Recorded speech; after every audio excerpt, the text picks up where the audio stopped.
छठ व्रत की पौराणिक कथा। कार्तिक शुक्ल पक्ष की षष्ठी को छठ पर्व मनाए जाने का विधान है। ये 4 दिवसीय पर्व मुख्य रूप से बिहार में मनाया जाता है। कार्तिक मास की अमावस्या को दिवाली मनाने के 6 दिन बाद कार्तिक शुक्ल को मनाए जाने के कारण इसे छठ कहा जाता है। यह 4 दिनों का त्यौहार है और इसमें साफ सफाई का खास ध्यान रखा जाता है। इस त्यौहार में गलती की कोई जगह नहीं होती। इस व्रत को करने के नियम इतने ज़्यादा कठिन हैं, इस वजह से इसे महापर्व और महाव्रत के नाम से संबोधित किया जाता है। कौन है छठी मैया?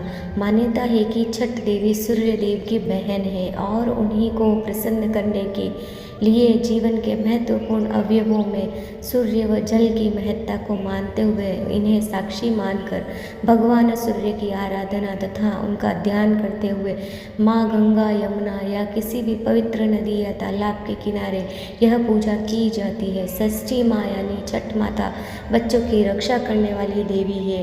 इस व्रत को करने से संतान को लंबी आयु का वरदान मिलता है। मार्कंडेय पुराण में इस बात का उल्लेख मिलता है कि सृष्टि की अधिष्ठात्री प्रकृति देवी ने अपने आप को 6 भागों में विभाजित किया है।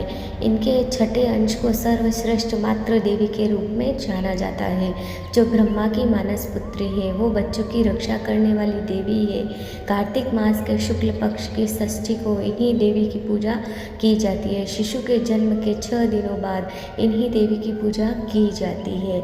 इनकी प्रार्थना से बच्चे को स्वास्थ्य और सफलता और दीर्घायु होने का आशीर्वाद मिलता है। पुराणों में इन्हीं देवी का नाम कात्यायनी बताया गया है, जिनकी नवरात्रि की षष्ठी तिथि को पूजा की जाती है। छठ पर्व का तीसरा दिन सबसे खास होता है, क्योंकि इस दिन महिलाएं 36 घंटों का निर्जला व्रत शुरू करती है। संध्या में डूबते सूर्य को अर्घ्य दिया जाता है, तो अगले दिन उगते सूर्य की पूजा होती है। छठ पर्व मुख्य रूप से बिहार, झारखंड और पूर्वी उत्तर प्रदेश में मनाया जाता है। इस पर्व को डाला छठ, सूर्य षष्ठी और छठ पूजा आदि नामों से भी जाना जाता है। इस त्यौहार में मुख्य रूप से भगवान सूर्य और छठी माता की पूजा होती है। छठ व्रत पूरा करने से पहले इसकी कथा पढ़ना जरूरी माना जाता है। आइए सुनते हैं छठ व्रत की पौराणिक कथा। कथा के अनुसार प्रियव्रत नाम के एक राजा थे। उनकी पत्नी का नाम मालिनी था। राजा प्रियव्रत और उनकी पत्नी मालिनी संतान सुख से वंचित थे। इस बात से राजा रानी काफ़ी दुखी रहते थे। एक दिन उन्होंने संतान प्राप्ति के लिए महर्षि कश्यप से पुत्रेष्टि यज्ञ करवाया। महर्षि ने यज्ञ संपन्न करने के बाद मालिनी को खीर दी। खीर का सेवन करने के बाद मालिनी गर्भवती हो गई और 9 महीने बाद उसे एक पुत्र की प्राप्ति हुई, लेकिन दुर्भाग्य से उसका पुत्र मृत पैदा हुआ। यह देखकर राजा रानी बहुत दुखी हो गए और निराशा की वजह से राजा ने आत्महत्या करने का मन बना लिया। परंतु जैसे ही राजा आत्महत्या करने लगे तो उनके सामने भगवान की मानस पुत्री देवसेना प्रकट हुई और उन्होंने कहा कि मैं षष्ठी देवी हूँ और मैं लोगों को पुत्र सुख प्रदान करती हूँ। जो व्यक्ति सच्चे मन से मेरी पूजा करता है, मैं उसकी सभी मनोकामनाएं पूर्ण करती हूँ।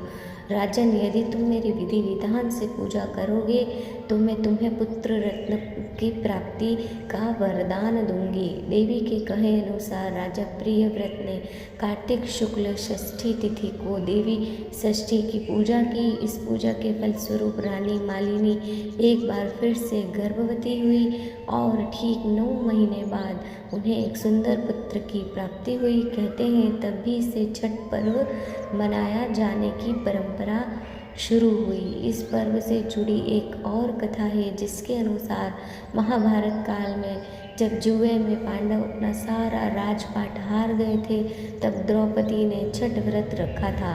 द्रौपदी के व्रत से प्रसन्न होकर षष्ठी देवी ने पांडवों को उनका राजपाट वापस दिला दिया था। वहीं एक पौराणिक और एक और अन्य कथा है, उसके मुताबिक महाभारत काल में सूर्यपुत्र कर्ण ने सबसे पहले सूर्यदेव की पूजा की थी और कहा जाता है कि घंटों पानी में खड़े होकर कर्ण सूर्यदेव को अर्घ्य देते थे। सूर्यदेव की कृपा से कर्ण एक महान योद्धा बना था। आज भी छठ में अर्घ्य दान की यही परंपरा चली आ रही है।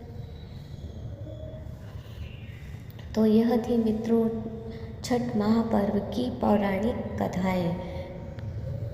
जय श्री हरि, जय श्री राधे, जय छठी मैया, जय सूर्यदेव की जय।